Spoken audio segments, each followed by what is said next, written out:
ஆத்துக்குள்ள நீ குளிச்சா அங்க உள்ள மீன் எல்லாம் மீசையத்தான் சுத்திக்கிட்டு அலையுதடி.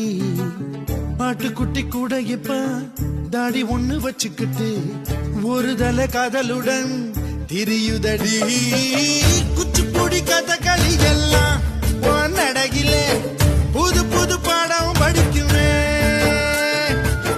ரங்கோலி காலம் எதுக்கடி கொஞ்சம் வெக்கப்படு கன்னத்தில் வண்ணம் பிறக்குமே.